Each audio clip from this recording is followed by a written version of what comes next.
Tirupati east police స్టేషన్లో register అయిన case number 470/24కి investigation కోసం సిట్ ఏర్పాటు చేయడం జరిగింది. దాని పరంగా మనం నిన్న ఇక వచ్చాము. వచ్చినాక మన సిట్ కమిటీతో ఒక మీటింగ్ జరిగింది. మీటింగ్ తర్వాత కేసు డైరీకి మనం తీసుకున్నాను, రిక్విజిషన్ ఇచ్చాము. అండ్ ది సేమ్ టైం మన ఐఓ కూడా అపాయింట్మెంట్ చేశాము. ఫర్దర్ దాంట్లో కేసులో స్టడీ చేస్తూ డిఫరెంట్ టీమ్స్ మనం డిఫరెంట్ ప్లేస్లో కోసం ఇన్వెస్టిగేషన్ కోసం మనం పంపిస్తాము. దానికోసం మన యాక్షన్ ప్లాన్ ఇప్పుడు మనం తయారు చేస్తున్నాను. సార్, ఏ ఆస్పెక్ట్స్ మీద ఈ సిట్ ప్రోబ్ ఉంటుంది? స్పెసిఫిక్ ఆస్పెక్ట్స్ మీరు ఏమైనా బ్రీఫ్ చేయగలరు? సిట్లో కంప్లైంట్ మనకేం వచ్చింది, ఏఆర్ డైరీలో దాంట్లో కల్తీ నెయ్యి గురించి, దీని గురించి వేరియస్ ఆస్పెక్ట్లో అన్ని కోణాలతో ఏం జరిగింది, ఎలా జరిగింది మనం టీం ఫామ్ చేస్తూ ప్రతి ఒక్క సబ్జెక్ట్ మీద మనం దర్యాప్తు చేస్తాము. మనం ఇనిషియల్ స్టేజ్లో మనం వచ్చాము, విచారిస్తున్నాను. టైం టు టైం మీకు ఏం ఫర్దర్ ఇన్ఫర్మేషన్ ఉంటే మీకు ఇచ్చేస్తాం. Thank you. చెప్పాము కదా, అన్ని కోణాల మీద మనం చేస్తాము, మాట్లాడతాము. మొదటి నుంచి మాకు సిట్ మీద ఎందుకు నమ్మకం లేదు అంటే, తన పరిధిలో ఉన్న సిట్ ని చంద్రబాబు నాయుడు వేస్తే ఆల్రెడీ తను ఒక జడ్జిమెంట్ ఇచ్చేశాడు కాబట్టి దానికి లోబడే అధికారులు అబద్దాలు మాట్లాడతారు, నిజాలు చెప్పరు. ఎందుకంటే ఈరోజు సిట్ లో వేసిన అధికారి అడిషనల్ డీజీ, ఆయన కన్నా పెద్ద ర్యాంక్ లో ఉన్న టీటీడీ ఈఓ, మరి ఐఏఎస్ ఆఫీసరు మొదట మాట్లాడిన స్టేట్మెంట్ కి చంద్రబాబు నాయుడు గారు అబద్దం చెప్పిన స్టేట్మెంట్ తర్వాత మాట్లాడిన దానికి తేడా చూస్తేనే ఈ సిట్ అనేది సిట్ అండ్ స్టాండ్ కి తప్ప దేనికి పనికిరాదనేది అర్థమైంది. అందుకే మేము మొదటి నుంచి అడిగాము, సుప్రీంకోర్టులో విచారణ జరగాలి, సిబిఐకి డైరెక్షన్ ఇచ్చి విచారిస్తే ఖచ్చితంగా మత కల్లోలాలు సృష్టించాలనుకున్న చంద్రబాబు నాయుడు అందరికీ కూడా బుద్ధి చెప్పే అవకాశం దొరుకుతుందని. సో ఈరోజు విచారణ స్టార్ట్ అయింది. దీన్ని సిబిఐకి అప్పచెప్పి సిట్టింగ్ జడ్జి పర్యవేక్షణలో మరి విచారణ జరిగితే ఖచ్చితంగా హిందువుల మనోభిప్రాయాల్ని గౌరవించిన వాళ్ళం అవుతాం, పునరుద్ధరించిన వాళ్ళం అవుతాం. లేకపోతే చంద్రబాబు నాయుడు వేసిన ఈ నింద పవిత్రమైన లడ్డూని తినాలా వద్దా, దీంట్లో కలిసిందా లేదా అన్న అనుమానంతోనే భక్తులందరూ కూడా ఈరోజు లడ్డూ తినకుండా వెళ్లిపోతుంటే ఒక తిరుపతి అమ్మాయిగా చాలా బాధేస్తుంది. ఈ రోజే అలగర్ కోయిల్ మదురై దగ్గర మరి దక్షిణ తిరుమల చాలా పవిత్రమైన టెంపుల్, ఇక్కడ భగవంతుడిని కోరుకున్నాను. ఖచ్చితంగా సుప్రీంకోర్టు ఇన్వాల్వ్ అయి ఈ కేసుని విచారించాలి. తప్పు చేసిన వాళ్ళని, అలాగే అంటే తప్పుడు స్టేట్మెంట్ ఇచ్చిన వాళ్ళందరూ ఎంత పెద్ద పొజిషన్ లో ఉన్నా కూడా వాళ్ళని శిక్షించాలి అని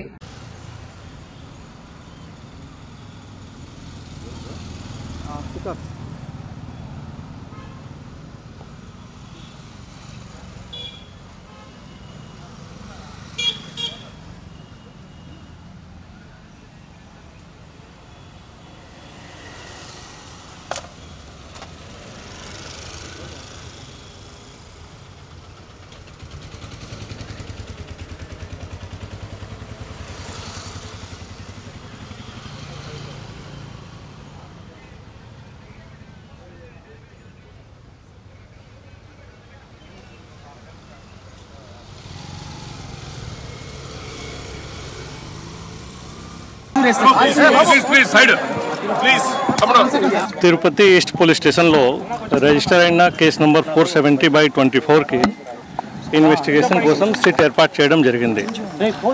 దాని పరంగా మనం నిన్న ఇక వచ్చాము. వచ్చినాక మన సిట్ కమిటీతో ఒక మీటింగ్ జరిగింది. మీటింగ్ తర్వాత కేసు డైరీకి మనం తీసుకున్నాను, రిక్విజిషన్ ఇచ్చాము. అండ్ ది సేమ్ టైం మన ఐఓ కూడా అపాయింట్మెంట్ చేశాము.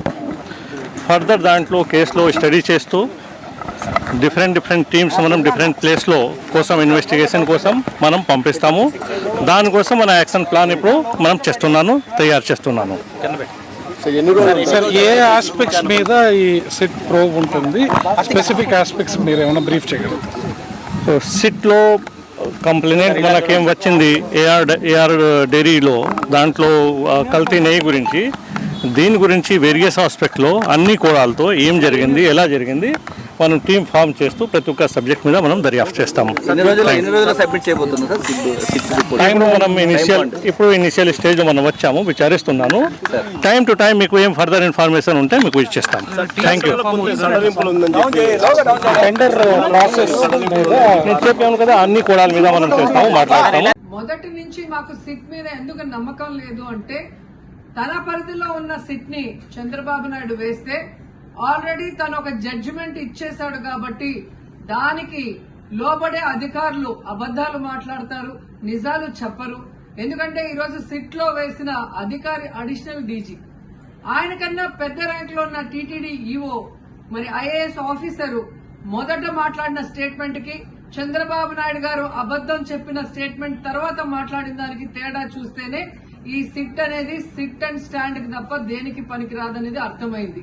అందుకే మేము మొదటి నుంచి అడిగాము, సుప్రీంకోర్టులో విచారణ జరగాలి, సిబిఐకి డైరెక్షన్ ఇచ్చి విచారిస్తే ఖచ్చితంగా మత కల్లోలాలు సృష్టించాలనుకున్న చంద్రబాబు నాయుడు అనుకో అందరికీ కూడా బుద్ధి చెప్పే అవకాశం దొరుకుతుందని.